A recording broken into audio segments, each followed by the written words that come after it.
हैं, बरसों पापी आही गुमानी, पाखंड रूप छलेव नर जानी।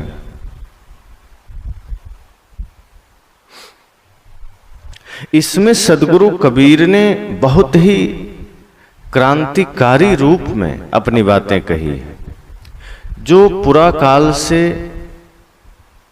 या पूर्व काल में जाति के नाम पर छुआछूत चल रहे थे, आडंबर चल रहे थे, लोगों को ठगने का काम चल रहा था, एक वर्ग अपने को ऊंचा मान करके समाज को वर्गला रहा था, इस पर साहब ने प्रहार किया है। लोग कह देते हैं कि वेद में लिखा है, स्मृति में लिखा है, पुराण में लिखा है, अन्य शास्त्रों में लिखा है। साहब कहते हैं सारे शास्त्र तो लिखे भी तुमने हैं और तुमने जैसा चाहा वैसा लिखा। ये कोई भगवान ने थोड़े भेजा है। लेकिन लोग कहते हैं वेद अपौरुषेय है, अर्थात किसी पुरुष ने नहीं लिखा है। ऐसा नहीं है। सारे शास्त्र पुरुषों ने लिखे हैं या स्त्रियों ने लिखे हैं, अर्थात मनुष्यों के बनाए हुए। कोई आकाश से ये शास्त्र नहीं आए हैं। और उन शास्त्रों में जितने भी पाखंड की बातें लिखी गई, जितने भी आडंबर की बातें लिखी गई, साहब ने कहा यह समाज को गुमराह करने के लिए, यह समाज को बेवकूफ बनाने के लिए। अपने शास्त्रों को तुमने खुद लिखा और खुद उसका उदाहरण देकर के एक वर्ग को तुमने नीच कह दिया, एक वर्ग को तुमने अछूत कह दिया। इस पद में साहब ने इसी क्रांतिकारी रूप में अपना वचन कहा है, अपना वक्तव्य दिया है। और उन्होंने पहली पंक्ति ही कहा है, बरसों पापी आही गुमानी। उन्होंने पापी कहा कि ऐसा आदमी जो अपने आप को जन्म से ही पवित्र मान लिया, खुद ही अपने आप को ऊंचा मान लिया, अहंकार कर लिया कि मैं ऊंचे कुल में जन्म लिया, मैं पवित्र हूं, मैं ब्राह्मण हूं, मैं श्रेष्ठ हो गया, बाकी सब नीच है, बाकी सब शूद्र है, बाकी सब त्याज्य है। साहब कहते हैं ये अधिकार तुम्हें किसने दे दिया और किसने कहा कि तुम ऊंचे हो? क्योंकि यह धर्म के नाम पर चल रहा है। धर्म का सहारा लेकर, धर्म की आड़ लेकर किसी को नीच कह देना, धर्म के नाम पर किसी को बेवकूफ बना देना, ऐसे तथाकथित धर्म गुरुओं की, पुरोहितों की साहब ने धज्जियां उड़ाई है। और उन्होंने कहा कि ये झूठे वर्ण जाति के आधार पर किसी को ऊंच तथा किसी को नीच कहना ये बहुत बड़ा पाप है। जन्मजात किसी को मानना, नीच मानना, किसी को शूद्र मानना, ये भयंकर घोर अपराध है। इसलिए साहब कहते हैं कि वो आदमी पापी है, वो अपराधी है, वो दुष्ट है, वो खुद नीच है। मनुष्य अपने कर्मों से छोटा या बड़ा होता है। अगर वो पवित्र कर्म किया है तो बड़ा है, ऊंचा है, पवित्र है। अगर उसका कर्म गंदा है तो वो नीच है, चाहे वो किसी भी कुल में जन्म लिया हो, चाहे वो किसी भी जाति में जन्म लिया हो। लेकिन यहां तो लोगों को ऐसा मान लिया, कह दिया कि तुम नीच कुल में जन्म लिए हो, तुम शूद्र कुल में जन्म लिए हो, चाहे तुम कितना भी ज्ञानी हो जाओ, तुम नीच ही रहोगे। और बहुत बड़े बड़े षड्यंत्र चले। यहां तक कह दिया गया कि पूज्य विप्रशील गुणहीना, शूद्र न गुणगण ज्ञान प्रवीणा।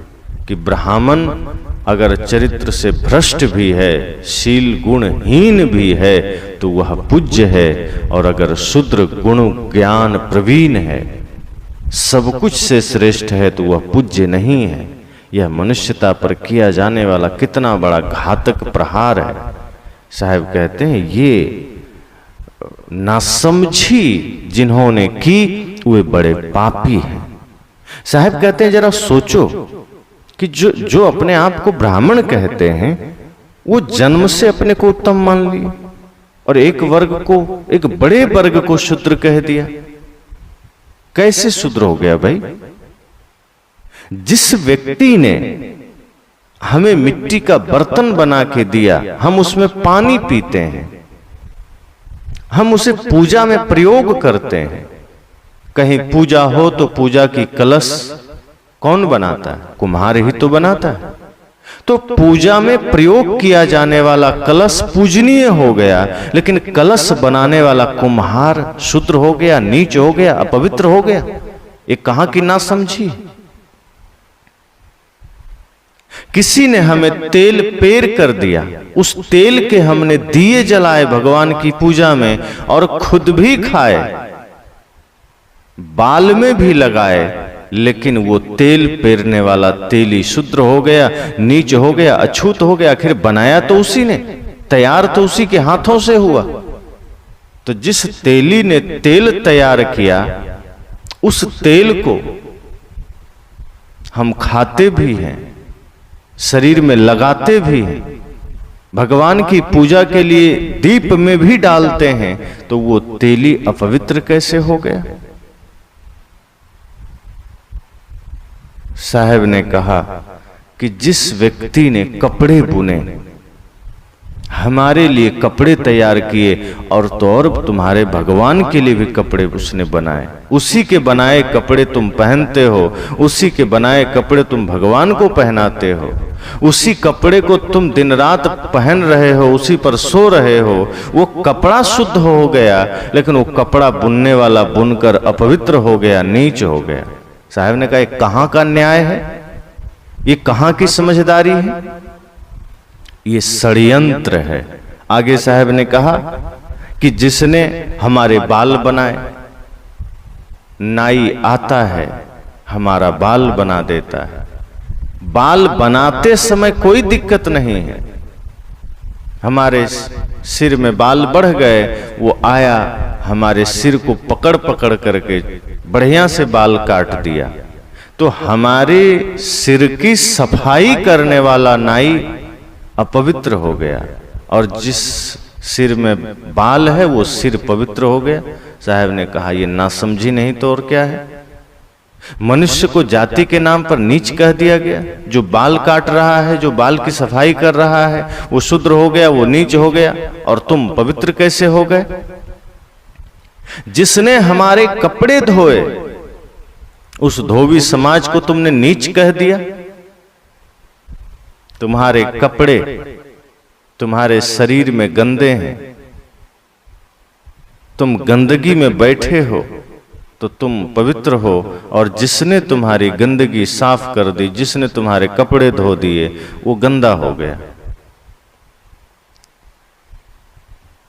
साहब ने आगे कहा कि जो भंगी समाज टट्टी उठाया, टट्टी साफ किया, मैला साफ किया, जगह जगह की गंदगी को साफ किया, उसे तुमने नीच कह दिया, और तुम गंदगी फैलाने वाले ऊंच हो गए। साहब कहते हैं, गंदा करने वाला नीच है, गंदगी साफ करने वाला तो श्रेष्ठ है, वो तो महान है, वो तो ऊंचा है। जिस तरह से किसी की जान लेने वाला पापी माना जाता है, लेकिन जान बचाने वाला धर्मात्मा माना जाता है, इसी प्रकार गंदगी फैलाने वाला नीच हो सकता है, नीच होगा, लेकिन जिसने गंदगी साफ की वो तो श्रेष्ठ होगा, वो तो पवित्र होगा। गांव घर में जानवर मर जाते हैं तो जिसे हमने चमार कह करके नीच कह दिया, छोटा मान लिया, बेचारा वो उस मरे हुए जानवर को उठा के मरघट पहुंचा दिया, वो अपवित्र हो गया, लेकिन तुम पवित्र हो गए। और जब उसी जानवर को मारकर तुम खा रहे हो तो तुम पवित्र हो। उन्हीं जानवरों को अपने पेट में डाल रहे हो तो अपने पेट को ही कब्रिस्तान बना लिया, अपने पेट को ही शमशान घाट बना लिया। मुर्दे पेट में थोड़े डाले जाते हैं, मुर्दे शमशान में डाले जाते हैं, वहां जलाए जाते हैं, गाड़े जाते हैं। लेकिन राक्षस प्रवृत्ति के लोग क्या करते हैं, एक जीव को मार दिया और मारने के बाद अब जो जीव मर गया वो मुर्दा ही तो हो गया। वो लाश ही तो है। घर में कोई मर जाए तो आदमी उसे बाहर जाके जला देता है, लेकिन एक मछली, एक मुर्गा, मुर्गी, बकरा, बकरी, भैंसा, गाय काट करके वो मुर्दा हो जाने के बाद, लाश हो जाने के बाद अपने पेट में डाल दिया।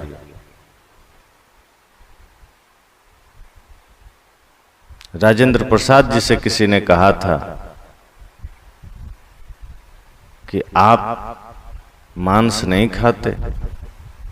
उन्होंने कहा कि मेरा पेट कोई शमशान घाट थोड़े है जो मैं इन मुर्दों को खाऊं। लेकिन हम खाए चले जा रहे हैं, हम पवित्र हो गए। तो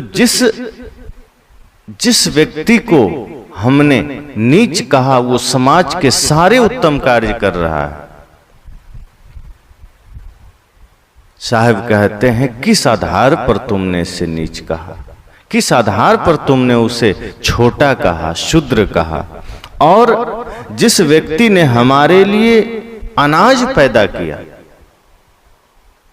खेत से अनाज उपजा करके उसको फ्रेश करके उसने हमारे घर तक पहुंचा दिया, वो व्यक्ति अछूत हो गया।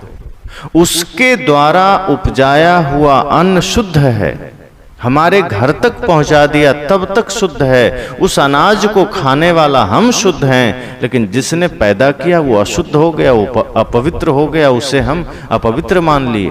बाद में उसे ही हम नीचे बैठा करके जमीन में भोजन दे रहे हैं। पहले ऐसा होता था कि जो अपने आप को बड़ा मानते थे कि हम ऊंचा कुल में जन्म लिए और जिसे शूद्र कहा जाता था, वो किसी के सामने भोजन बैठकर नहीं कर सकता था। पत्तल में या थाली में, जमीन पर भोजन दिया जाता था। ऐसी यातनाएं तथा कथित लोगों ने जाति के नाम पर, ऊंचे कुल के नाम पर अपने को ऊंचा मान करके और जिन्हें नीचा कहा गया उसके साथ ऐसे ऐसे अत्याचार किया लोगों ने।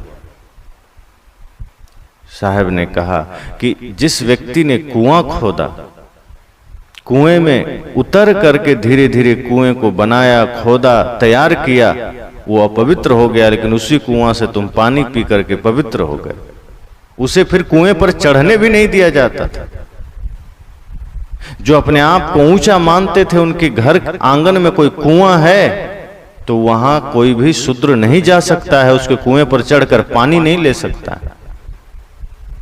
यद्यपि उस कुएं को उसने खुद बनाया नहीं है, बनाया उन्हीं मजदूरों ने है, जिसे वो नीच कहता है, शूद्र कहता है।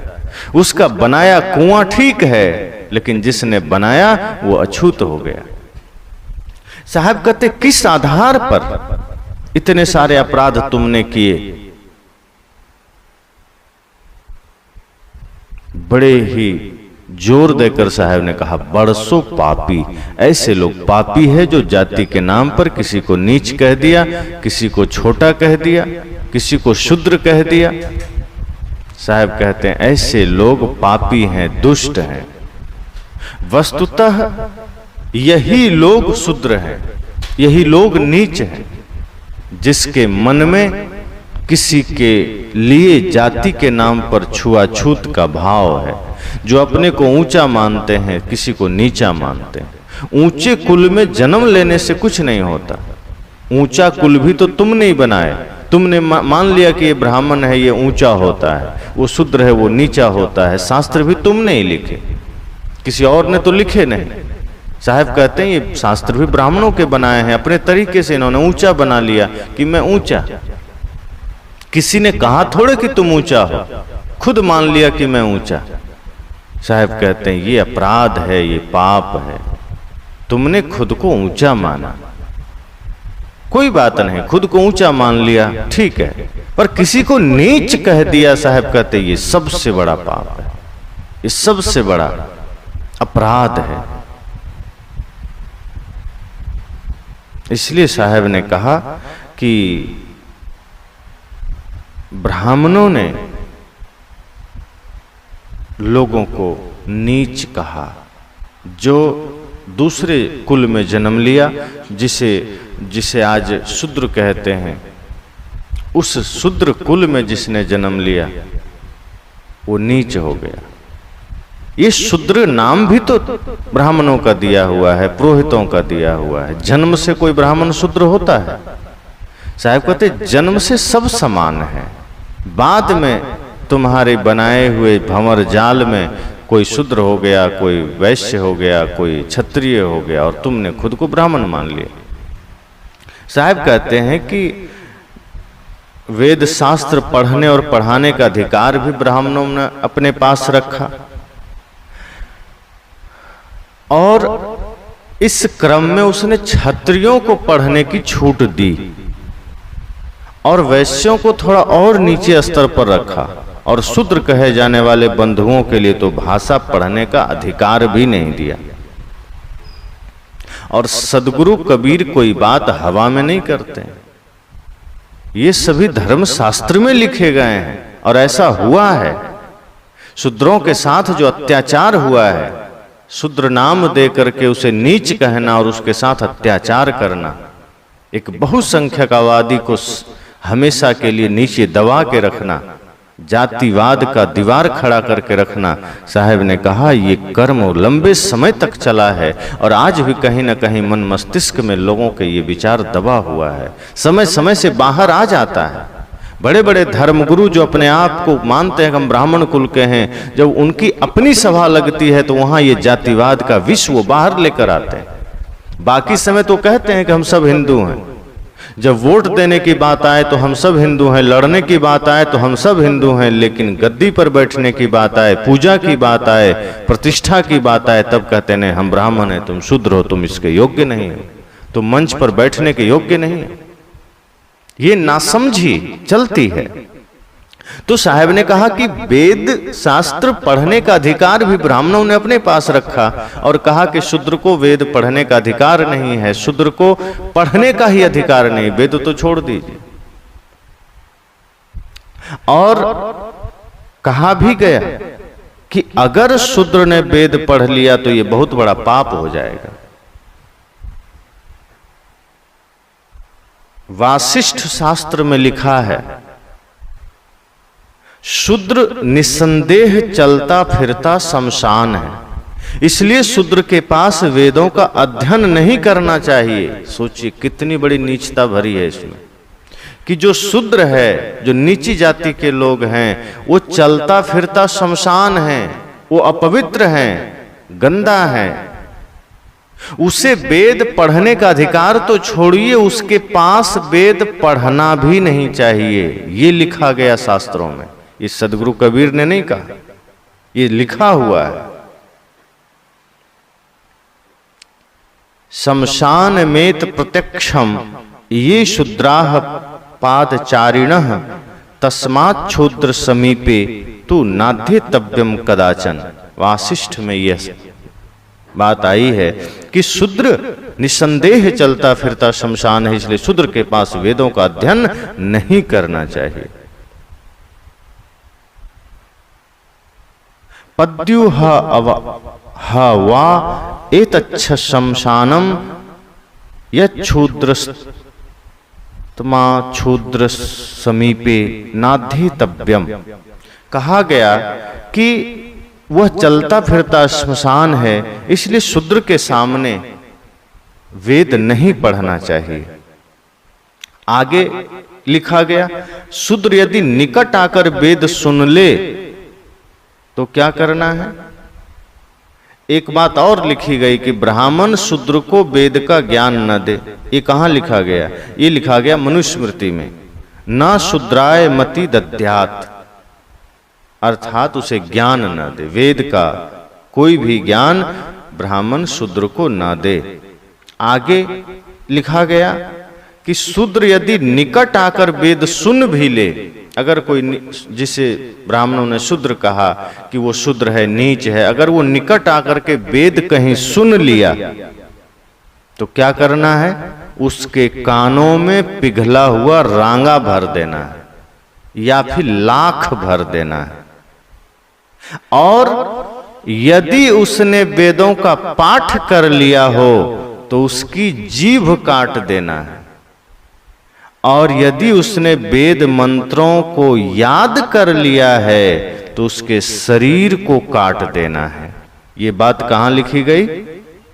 यह बात है गौतम धर्म सूत्र में। सब पुराने जो शास्त्र हम कहते हैं उसमें ये सारी बातें लिखी गई। सदगुरु कबीर ने प्रमाण के साथ कहा कि ये तुम्हारे शास्त्रों में ये कचड़े भरे हैं, तुमने खुद से ये शास्त्र लिखे, तुमने खुद से ये ग्रंथ की रचना की और एक वर्ग को नीच कह दिया। किस आधार पर? किसी को नीच कहना, इससे बड़ा पाप तो कुछ भी नहीं है। और इतना ही नहीं, यह भी कहा गया कि शूद्र वह है जो दूसरे की सेवा करे और जिसे सवर्ण जब चाहे उखाड़ फेंके और जब जितना चाहे उसका वध कर दे। यह लिखा गया ऐत्रेय ब्राह्मण नाम के ग्रंथ में, यह लिखा गया कि शूद्र वह है जो दूसरों की सेवा करे, अर्थात ब्राह्मण की सेवा करे, क्षत्रिय की सेवा करे। और जब ब्राह्मण क्षत्रिय की अर्थात सवर्णों की जब मन में इच्छा हो जाए कि मुझे इसका वध कर देना है, इसको उखाड़ देना है, वो कर सकता है, उसको कोई दोष नहीं लगेगा, कोई पाप नहीं लगेगा। यह ऐत्रेय ब्राह्मण में लिखा गया। ब्राह्मणों ने लिखा, अपने से ही लिखा कि विधाता ने गायत्री छंद से ब्राह्मणों को बनाया, त्रिष्टुप छंद से क्षत्रियों को तथा जगती छंद से वैश्यों को बनाया, परंतु उसने शूद्रों को किसी भी छंद से नहीं बनाया। इसलिए शूद्र यज्ञोपवीत संस्कार के लिए अयोग्य है, उसे यज्ञोपवीत संस्कार का अधिकार नहीं है। यह बात वासिष्ठ में लिखा गया, वासिष्ठ धर्मशास्त्र में। साहब कहते हैं कि कितना षड्यंत्र किया गया एक वर्ग को नीच कहने में, बदनाम करने में, उसे गुलाम बनाने के लिए, उसे अपना दास बनाने के लिए कि जब मन में आया मार दो, जब मन में आया उखाड़ दो, जब मन में आया उसके साथ कोई दुर्व्यवहार करो, उसे नीच मान करके नीच की तरह व्यवहार करो। साहब ने कहा क्या क्या षड्यंत्र की बातें लिखी गई, और यह धर्मशास्त्रों में लिखी गई। और लिखा किसने? ब्राह्मणों ने खुद। तो जिसने खुद लिखा, सोचिए कितने पाप की बात लिखी। साहब कहते हैं यह तो सब जानता है कि किसी भी व्यक्ति का जन्म माता पिता के रजवीर्ज मिलने से होता है, किसी छंद से, दोहा से किसी का जन्म होता है। सवाल ही नहीं होता कि कोई छंद से पैदा हो जाए। कोई नहीं जन्मे माता पिता बिन बांधे वेद की नीति। कोई माता पिता के बिना जन्म नहीं ले सकता। और यहां कहा गया कि ब्राह्मण गायत्री छंद से जन्म लिया। साहब कहते हैं ये एक और मूर्खता, एक और नासमझी कि कोई किसी छंद से पैदा नहीं होता है, सब माता पिता से समान रूप में पैदा होते हैं। यह जन्मजात उच्चता का पाखंड कितना झूठ और कितना बड़ा पाप है। तो क्या कहा आगे कि ब्राह्मण गायत्री छंद से पैदा हुआ, शूद्र त्रिष्टुप छंद से पैदा हुआ, क्षत्रिय त्रिष्टुप छंद से पैदा हुआ। ब्राह्मण को कहा गया, ब्राह्मणों ने अपने लिए लिखा कि हम गायत्री छंद से पैदा हुए, क्षत्रिय त्रिष्टुप छंद से पैदा हुए, और जो वैश्य हैं वह जगती छंद से पैदा हुए। तो किसी ने कहा कि ये शूद्र कैसे पैदा हुआ? तो ब्राह्मणों ने क्या लिखा? असतो वा एव संभूतः यच्छूद्र। सतपथ ब्राह्मण में यह लिखा गया। पुस्तक का नाम ही सतपथ ब्राह्मण है।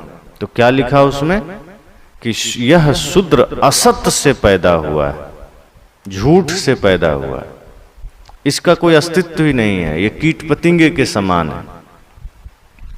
श्री भगवत शरण उपाध्याय ने लिखा है कि मनु, याज्ञवल्क्य, वशिष्ठ शंख लिखित नारद तथा बृहस्पति सभी ने अपने मंत्र पूतवाणी से शूद्रों की सुकाट्य गर्दन नापी है। खून के छींटे इतिहास के पन्नों पर पृष्ठ संख्या 103 में श्री भगवत शरण उपाध्याय ने लिखा है। उन्होंने लिखा है कि यह विचारणीय विषय है कि भेदभाव ग्रस्त पंडितों ने मनु, याज्ञवल्क आदि के नाम से अनेक विषमता भरी वाणियां लिखी है, परंतु नाम बदनाम होते हैं मनु आदि के। इसका प्रत्यक्ष उदाहरण है कि वाल्मीकि रामायण में कबंध वध के समय श्री राम ने शूद्र कहे जाने वाले बंधुओं को कुछ भी भला बुरा नहीं कहा है। जब एक कबंध नाम का राक्षस है, जब उसका वध हुआ है, तो श्री राम ने शूद्र कहे जाने वाले जो भी बंधु थे कुछ भी नहीं कहा उसको। लेकिन गोस्वामी तुलसीदास जी के मन में ऐसी बातें थी, इसलिए उन्होंने राम जी के मुख से कबंध के सामने कहलवा दिया कि सापत ताड़त पुरुष कहंता विप्र पूज्य अस गावहि संता। पूजी विप्रशील गुणहीना शूद्र न गुणगण ज्ञान प्रवीणा। इसमें दोष श्री राम का नहीं है, किंतु गोस्वामी जी का है, जिन्होंने श्री राम के कंधे पर बंदूक रखकर पीछे से स्वयं शूद्रों पर दागी है। गोस्वामी जी के मन में जो जातिवाद का विष था, जो जातिवाद का जहर था, वो श्री राम के कंधे पर बंदूक रख करके उन्होंने शूद्रों पर दागी है। इसी प्रकार मनुस्मृति ईसा की प्रथम शताब्दी के लगभग की रचना है। अब सोचिए, यहां भी एक झूठ। जो मनुस्मृति ग्रंथ है वो ईसा की जो प्रथम शताब्दी है उसके आसपास यह ग्रंथ लिखा गया है, लेकिन मनु नाम के महापुरुष ईसा के हजारों वर्ष पहले हुए, तो स्वाभाविक है कि मनु ने यह पुराण लिखा, स्मृति लिखा नहीं, उस ग्रंथ की रचना उन्होंने किया नहीं।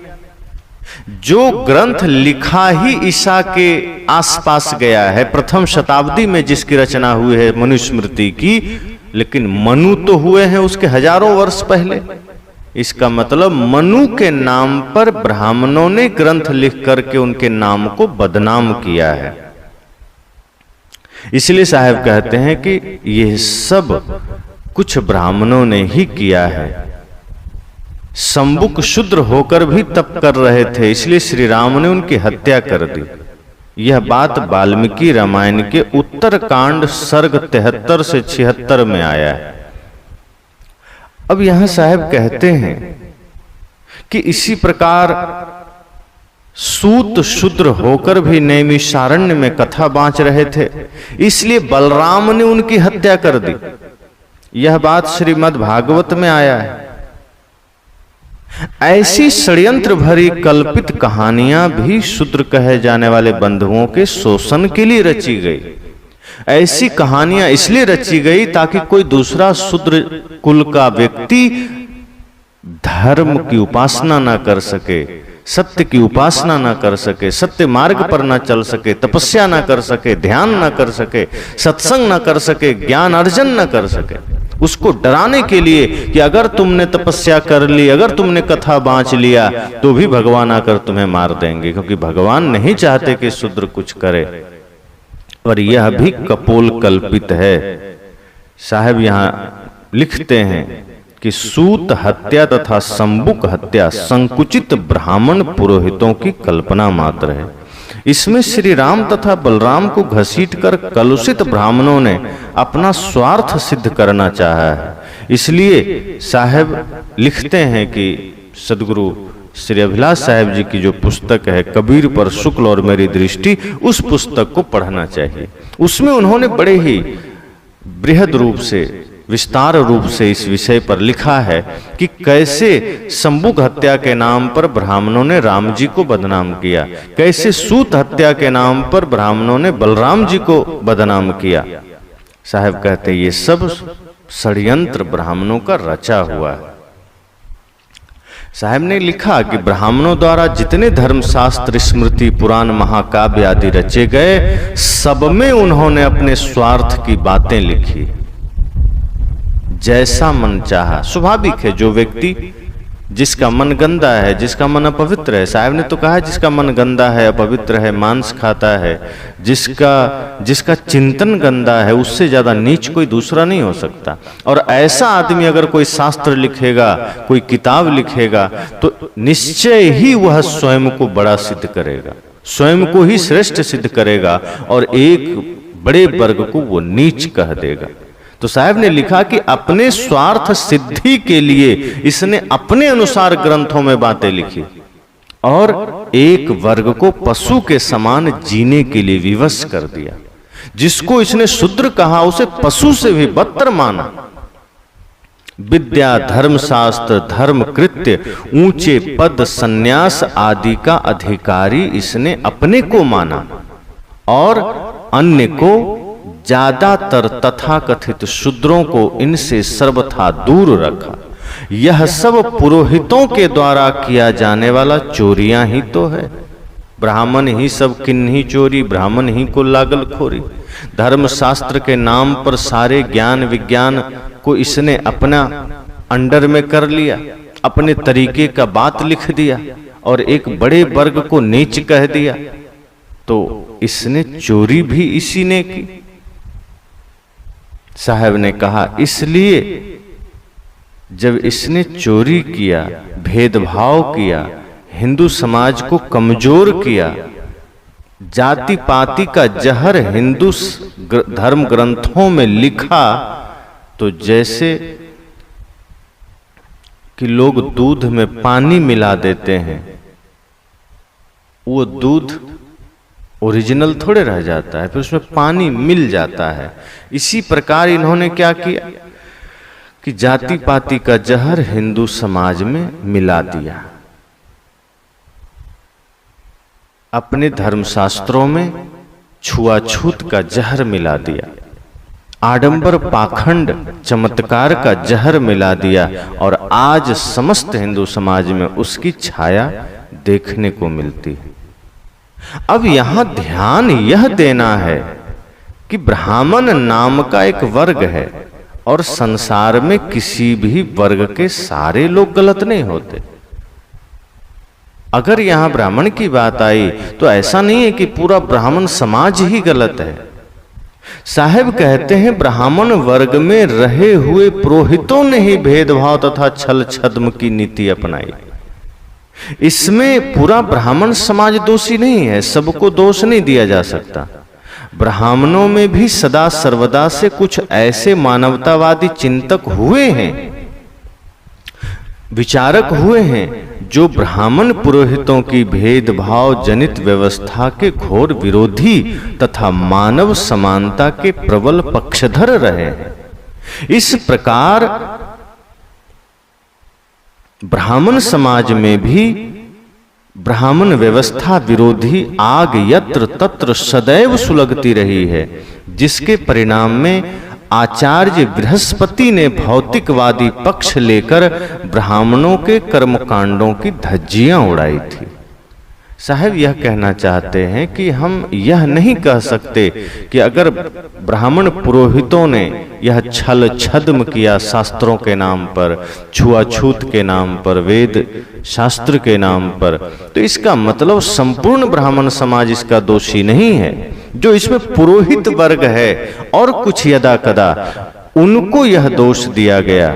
बाकी ब्राह्मण समाज में भी अच्छे अच्छे चिंतक हुए, विचारक हुए, जो शुद्ध मानवतावादी हुए, जो इंसान से प्रेम करने वाले हुए, जिनके मन मस्तिष्क में कहीं भी कोई छुआछूत का भाव नहीं हुआ, वे भी समाज के इस दशा को देखकर पीड़ित हुए और उसके लिए आवाज उठाए। तो साहब कहते हैं कि ब्राह्मण व्यवस्था और ब्राह्मणों में जो कर्मकांड है उसका विरोधी स्वर, इसके विपरीत कुछ बातें, इसके खिलाफ में कुछ बातें उपनिषद, महाभारत, गीता आदि धर्म ग्रंथ में यहाँ कुछ कुछ जगह देखे जा सकते हैं। अब जैसे ब्राह्मण समाज की संतान जैन, बौद्ध, सिद्धनाथ, कबीर पंथ तथा निर्गुणी धारा के नाना संप्रदायों में दीक्षित होकर ब्राह्मणवादी भेदभाव नीति का सदा घोर विरोध करती रही। साहब कहते हैं कि जैसे ब्राह्मण समाज के भी बहुत से संतानें, बहुत सारे लोग कहीं जैन धर्म में दीक्षा ले लिया, कहीं बौद्ध धर्म में दीक्षा ले लिया, कहीं नाथ परंपरा में दीक्षा ले लिया, कबीर पंथ में भी दीक्षा ले लिया। बहुत ऐसे ब्राह्मण समाज के लोग हैं जो कबीर पंथी हैं, जो बौद्धिस्ट हैं, जो जैन हैं। तो बहुत से लोग हैं जो इन मत पंथ में आकर के जाति पाति के भेदभाव से ऊपर भी उठे हैं, जो छुआछूत के नाम पर किया जाने वाला आडंबर है उससे ऊपर उठे हैं और उसके खिलाफ आवाज भी उठाए हैं। तो साहब कहते हैं कि बहुत से लोग हैं जो इस विचारधारा के खिलाफ भी खड़े रहे हैं। सदगुरु कबीर ने तो उन्हीं ब्राह्मणों की यहां आलोचना की है जो विषमता जनित व्यवस्था के संस्थापक तथा परिपोषक रहे। सदगुरु कबीर उन ब्राह्मण पुरोहितों का विरोध करते हैं जो जातिवाद के समर्थक हैं, जो इंसान के विरोधी हैं, जो मांसाहार के समर्थक हैं, जो छुआछूत के समर्थक हैं, जो इंसानियत के विरोधी हैं। सदगुरु कबीर ऐसे ब्राह्मण समाज का, ऐसे ब्राह्मणों का विरोध करते हैं, उसका खिलाफ करते हैं। सदगुरु कबीर का उद्देश्य किसी व्यक्ति का दिल दुखाना नहीं है, या वो किसी वर्ग विशेष का सिर्फ खिलाफ नहीं करते हैं। जहां जहां कमियां आई और जिस वजह से समाज में विघटन आया, जिस वजह से इंसान इंसान का दुश्मन बना, जिस वजह से व्यक्ति व्यक्ति का दुश्मन बना, जाति के नाम पर, धर्म के नाम पर, संप्रदाय के नाम पर, साहेब ने सिर्फ वहां वहां अपनी बातें कही है। वे तो ब्राह्मणों को एक तथ्य सुझा रहे हैं, वे कह रहे हैं, उन्हें सावधान कर रहे हैं। वे कहते हैं कि अपने आप को वो समझें और खुद को जाति और वर्ण विहीन शुद्ध मानवतावादी स्तर पर लाने का प्रयत्न करें। इसी की आवश्यकता सब समय थी, आज तो अति आवश्यक है।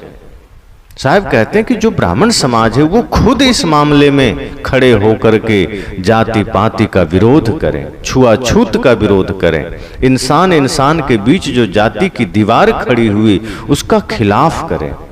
ब्राह्मण समाज खुद इस तरह से जब समाज में खड़े होकर के मानवतावाद विचार लेकर खड़े होंगे, छुआछूत का विरोध करेंगे और शुद्ध इंसानियत का भाषा, शुद्ध इंसानियत का भाव लेकर चलेंगे, तो फिर समस्त सृष्टि, समस्त लोग एक सूत्र में बंध सकेंगे। अब यहां यह भी बात है कि केवल ब्राह्मण पुरोहित ही दोषी हो, ऐसी बात नहीं है। जहां कहीं भी किसी भी परंपरा में पुरोहित होगा, क्योंकि पुरोहित से ब्राह्मण समाज में थोड़े, ये पुरोहित का काम करने वाला लोग हर जगह है। साहब कहते हैं कि पुरोहित जहां कहीं भी होगा, किसी भी परंपरा में पुरोहित होगा, वह ऊंच नीच का भेदभाव डालेगा, वो वही काम करेगा, वो विष बीज बोएगा, जातिवाद का जहर बोएगा, छुआछूत की बात करेगा, मेरा तेरा की बात करेगा। किसी पुराण में ब्रह्मा की महिमा की गई तो किसी पुराण में कृष्ण गोपाल को ब्रह्म माना गया, किसी में शिव को सर्वोपरि कहा गया तो किसी में भूत प्रेतों की महिमा गाई गई।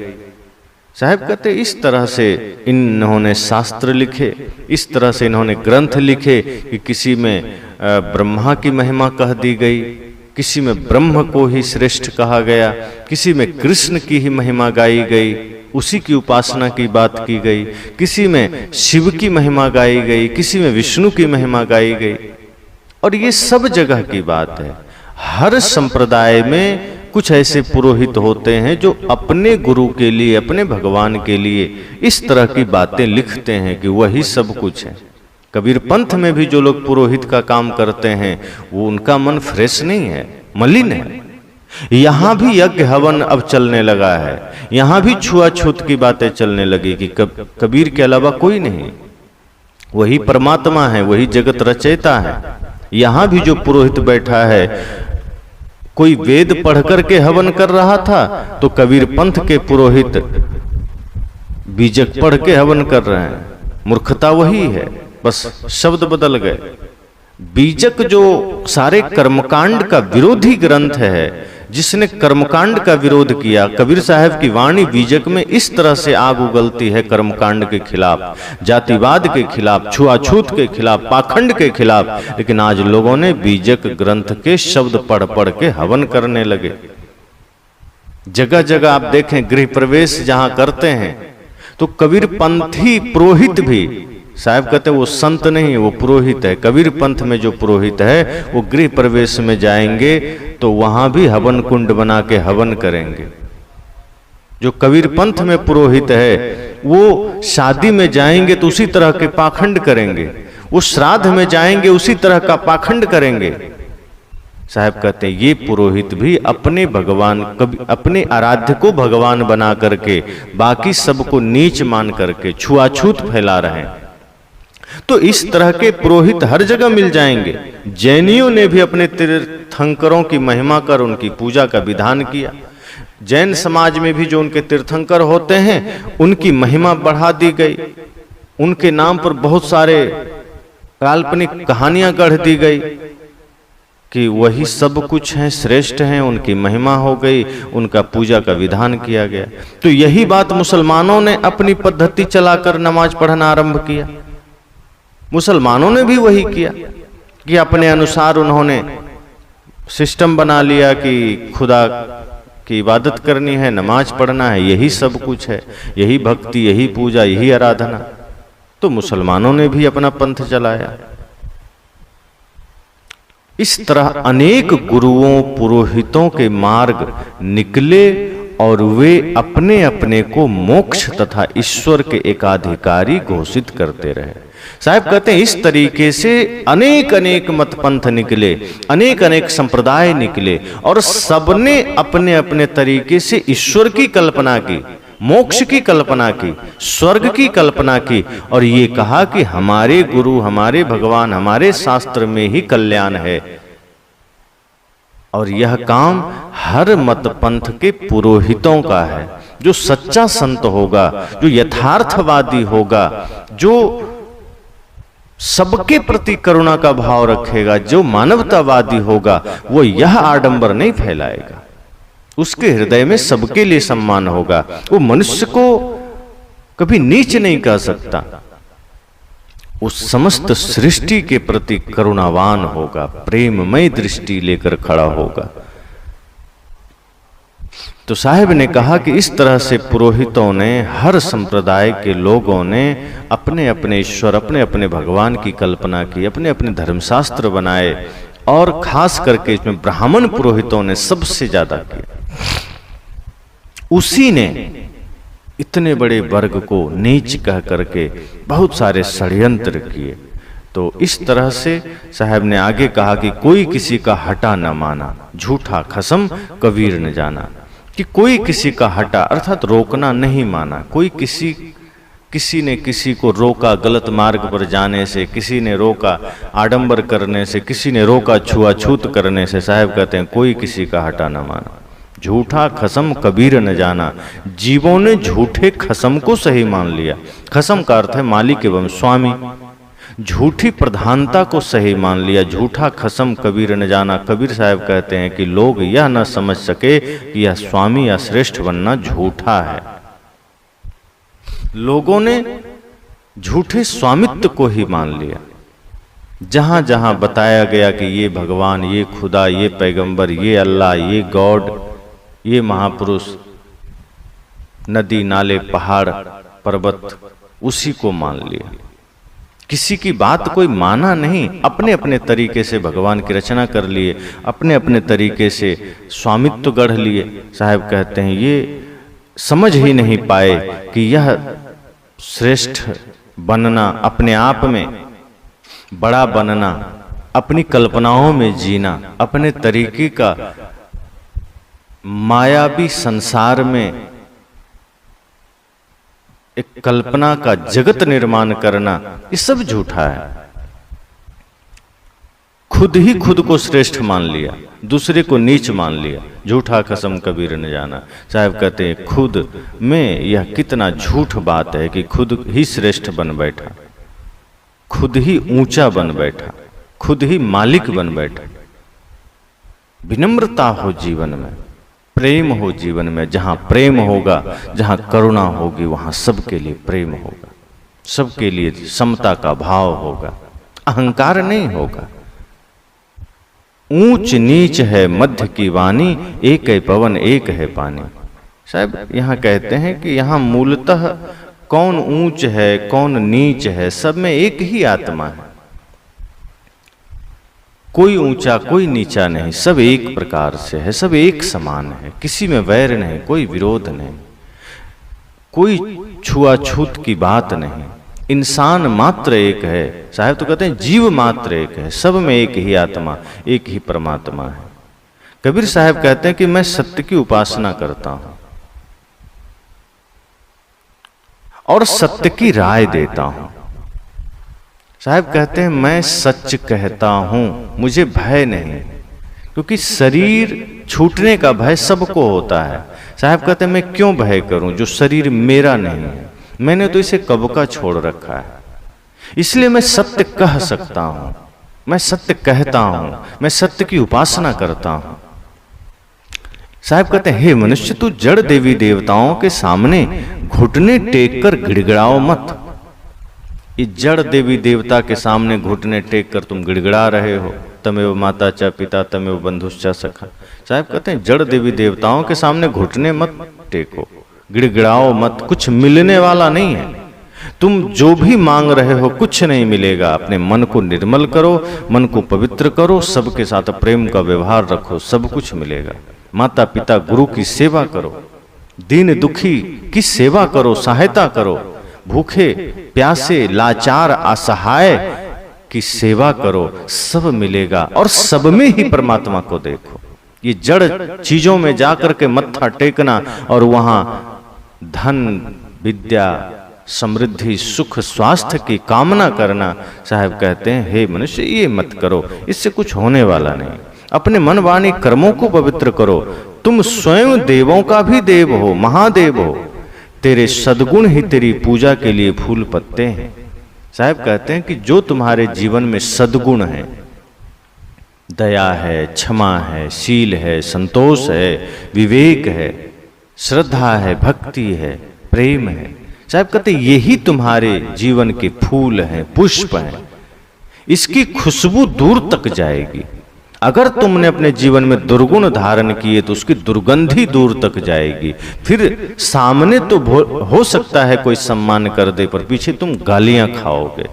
इसलिए साहब कहते हैं कि अपने जीवन में इन चीजों को धारण करो, तब क्या होगा कि तुम्हारे चरित्र की खुशबू दूर दूर तक जाएगी। यही तुम्हारे जीवन के फूल पत्ते हैं। तेरे कुल गोत्र और जाति वर्ण सब परमदेव चेतन में स्वयं है। ये बाहरी जाति, बाहरी गोत्र, बाहरी कुल सब छलावा है। यह चेतन आत्मा ही अपने आप में गोत्र है। ज्ञान ही इसका गोत्र है, ज्ञान ही इसका कुल है, ज्ञान ही इसका सब कुछ है, परिवार है। साहब कहते हैं इसमें मन को लगाओ, इसमें ध्यान लगाओ। संसार में रहने वाले सभी जीव अपने आप में स्वरूपतः परमदेव है। वे स्वयं अपने कर्ता, विधाता और परमात्मा हैं। उनके अपने ऊपर कोई अन्य देव नहीं। सब जीव स्वयं शुद्ध बुद्ध कल्याण स्वरूप है। उन्हें सत्संग विवेक द्वारा अपनी पहचान करना चाहिए और अपनी स्थिति में आना चाहिए। मानव में ब्राह्मण शूद्र कौन है? साहब कहते हैं कि यह जीव स्वयं करता है, धरता है, विधाता है, अपने ही कर्म करने वाला है, खुद कर्म के फल को भोगने वाला है। इसके ऊपर दूसरा कोई नहीं है। और यह बात सिर्फ सदगुरु कबीर नहीं कहते, कृष्ण भी कहते हैं। उपद्रष्टानुमंता च भारता भोक्ता महेश्वरः परमात्मेति चाप्युक्ता देहिस्मिन् पुरुषः परः, कि यह आत्मा ही दृष्टा है, या आत्मा ही करता है, भोक्ता है, महेश्वरा है, यही परमात्मा भी है। इसको कोई दूसरा इसके ऊपर देव नहीं है। यही बात सदगुरु कबीर कहते हैं कि यह स्वयं अपने आप में देवों का देव है। अगर यह अपने शुद्ध स्वरूप की पहचान कर ले, अपने ज्ञान स्वरूप की पहचान कर ले, तो यह स्वयं महादेव है। इसलिए सत्संग के द्वारा, विवेक के द्वारा अपने भीतर अपने आप की पहचान करो, अपनी स्थिति में आओ। मानव मानव एक है, कोई ब्राह्मण, कोई शूद्र नहीं, कोई क्षत्रिय, कोई वैश्य नहीं, सब इंसान है।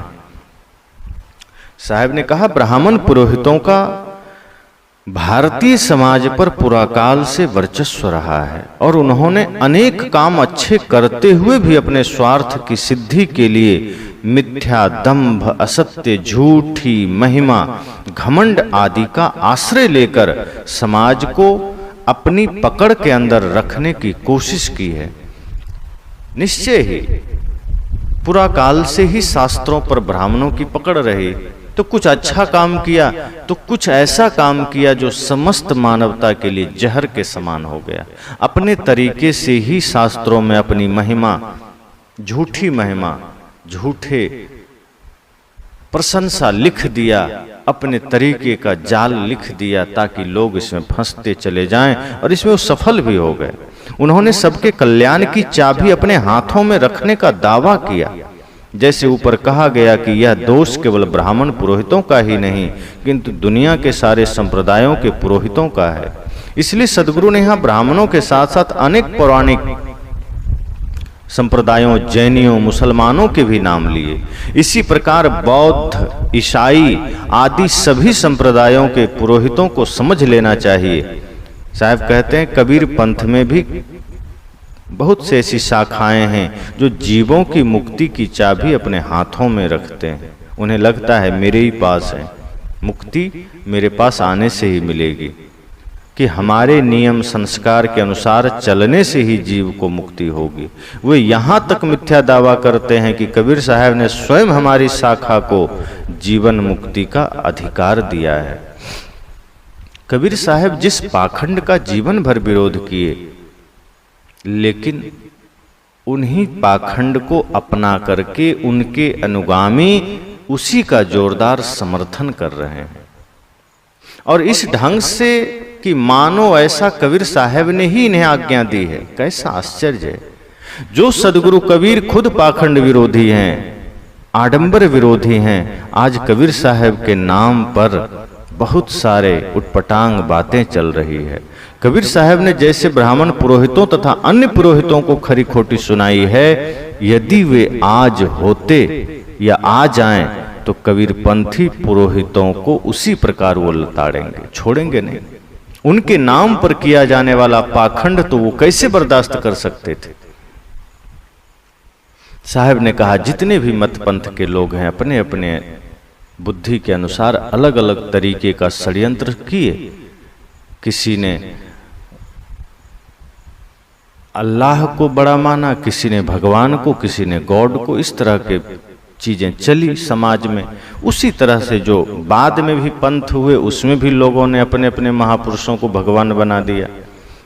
भेदभाव उत्पन्न करने वाले पुरोहितों की धारा पूरा काल से ही रही है। वैसे शुद्ध मानवतावादी, क्रांतिकारी, आत्मचिंतक, विवेकी संतों एवं विद्वानों की धारा भी पूरा काल से रही है। साहब कहते हैं कि आडंबर करने वाले पूरा काल से रहे हैं, पाखंड करने वाले पूरा काल से रहे हैं, जातिवाद करने वाले पूरा काल से रहे हैं। इसी प्रकार सत्य की उपासना करने वाले मानवतावादी विचारक भी पूरा काल से रहे हैं, लेकिन उनकी संख्या कम रही। जैसे कपिल, कणाद, बुद्ध, महावीर, अनेक नाम लिए जा सकते हैं। महर्षि कपिल हैं, महर्षि कणाद हैं, महात्मा बुद्ध हैं, महात्मा महावीर हैं। ऐसे अनेक नाम हैं जो जातिवाद, छुआछूत, संप्रदायवाद से बिल्कुल ऊपर उठकर अपनी बातें कही है, संपूर्ण मानवता के हित की बातें कही है। उपनिषद के ऋषि भी इसी उदार मानवतावादी तथा आत्मवादी पंक्ति में आते हैं। लगभग उपनिषदों के ऋषियों ने बड़ी उदारता से सारी बातें कही, आत्मज्ञान की बातें कही। जातिवाद, छुआछूत से ऊपर उठ करके उन्होंने बिल्कुल निर्मल वाणी कही है। तो इस तरीके से तमाम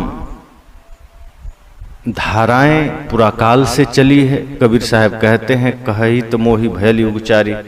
अब यहाँ बहुत से लोग ये कह देते हैं कबीर पंथ में कि कि सदगुरु कबीर चारों युगों में आए हैं, इसलिए वो कह रहे हैं कहित मोहि भयल युगचारी, कि मैं चारों युगों से कह रहा हूं। वस्तुतः सदगुरु कबीर बहुत सी बातें लक्षणार्थ में कहते थे।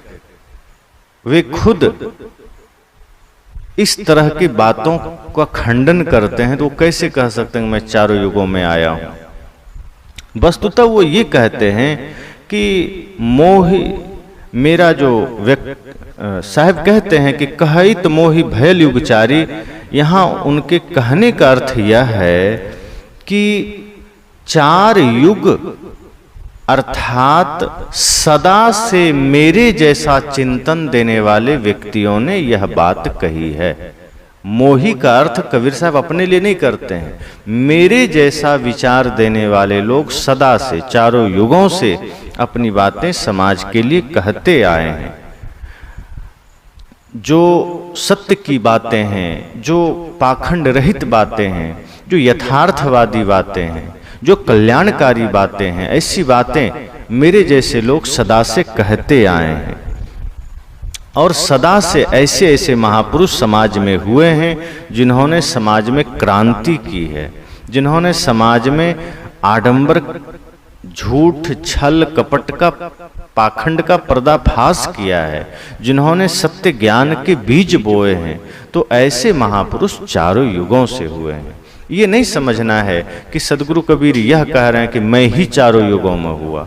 वे कहते हैं मेरे जैसे लोग सदा से हुए हैं और समय समय से यह ज्ञान, यह बोध समाज को देते आए हैं। तो इस पद के माध्यम से साहब ने कहा कि एक वर्ग ने स्वयं को बड़ा मान लिया, पवित्र मान लिया, और बहुत बड़े वर्ग को उसने शूद्र कह दिया। ब्राह्मण समाज में जो उनके पुरोहित हुए, ऐसे तथाकथित जाति धर्म के नाम पर समाज को कीड़ा मकोड़ा समझने वाला कि नहीं मैं ही ऊंचा, मैं ही श्रेष्ठ, मैं ही महान, तुम नीच हो, ऐसे लोगों को साहब ने लताड़ा और कहा कि ऐसे लोग समाज के लिए घातक हैं। जो इंसान को इंसान से दूर करता हो, जो मानवता का दुश्मन हो, जो इंसानियत का दुश्मन हो। और इसी तरह के शास्त्र उसने लिखे, इसी तरह के शास्त्रों के द्वारा लोगों को उसने गुलाम बनाया और अपने अपने तरीकों से लोगों ने अपने अपने समाज का, अपने अपने संप्रदाय का महिमा मंडन किया। किसी में ब्रह्मा की महिमा, किसी में विष्णु की महिमा, किसी में शिव की महिमा, किसी में गणेश की। और इसी तरीके से अन्य मत पंथ के लोगों ने, जहाँ जैन समाज ने अपने तरीके का पूजा विधान बताया, तो कहीं मुस्लिम समाज ने घुटना टेक करके नमाज अदा करने का विधान बताया। इस तरह से धीरे धीरे समाज में विघटन आया। अपने अपने तरीके से अन्य समाज के पुरोहितों ने मानवता का विरोध किया, इंसानियत का विरोध किया और अपने अपने महापुरुषों का महिमा मंडन किया, उनके नाम पर रोटियां खाई। साहब ने कहा इस तरह के आडंबर, इस तरह के पाखंड में नहीं पड़ना है। तुम स्वयं स्वामी हो, तुम स्वयं चेतन देव हो, तुम स्वयं परमात्मा हो। अगर तुम अपने मन को निर्मल कर सको, अगर तुम अपने मन को पवित्र कर सको, तो तुम ही स्वामी हो। और तुम्हारे जो सद्गुण हैं यही तुम्हारे पत्र पुष्प हैं, इसी की खुशबू समाज में जाएगी। और इस तरह की बातों को मैं ही नहीं, मेरे जैसे अन्य लोगों ने भी सदा से कहा है। इसे मान लेने के बाद हम निश्चय ही इस जीवन में सच्चे अर्थ में मनुष्यता को समझ जाएंगे और यह मनुष्य शरीर पाना सार्थक हो जाएगा। बस।